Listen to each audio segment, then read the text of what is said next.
નામ મિતેશ જુબનપુત્રા છે ઠક્કર ગ્રુપ।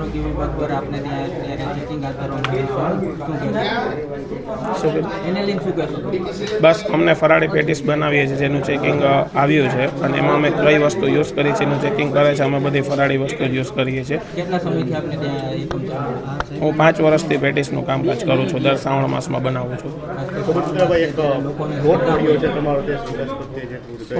લોટ મળ્યો છે કે ફરાળી છે કે નહીં છે? એ ફરાળી પાવડર છે જેનું નામ ટોપિકો સ્ટાર્ચ પાવડર છે, જે સ્પેસ કંપનીનો આવે છે, જે અમે ફરાળી તરીકે યુઝ કરીએ છીએ, જે સરકાર માન્ય છે। જોઈ રહ્યા છો કે શ્રાવણ માસની જે છે શરૂઆત થઈ ચૂકી છે અને જે છે શ્રાવણ માસની અંદર જે છે લોકો જે છે મોટા પ્રમાણમાં જે છે ઉપવાસ કરતા હોય છે અને આ ઉપવાસની અંદર જે છે લોકો ફળાર અને ફરાળી વાનગીઓનો બહોળા પ્રમાણમાં જે છે ઉપયોગ કરતા હોય છે।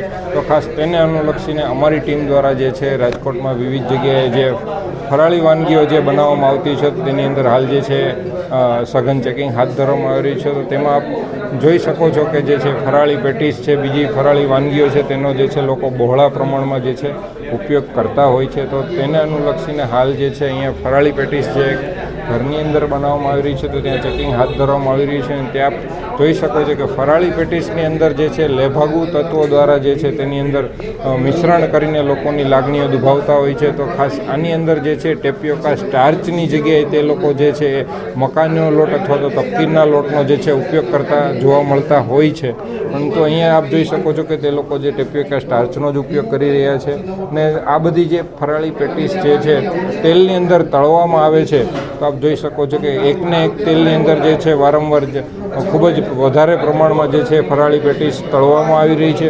તો જે તેલની અંદર જે છે એક ટીપીસી એટલે કે ટોટલ પોલાર કાઉન્ટ જે છે એક વેલ્યુ હોય છે, તો તેનું રીડિંગ જે છે 24 જેટલું આવે તો તે નોર્મલ રેન્જમાં ગણાય છે। તો તે તેલની અંદર વાનગીઓ તળી શકાય છે।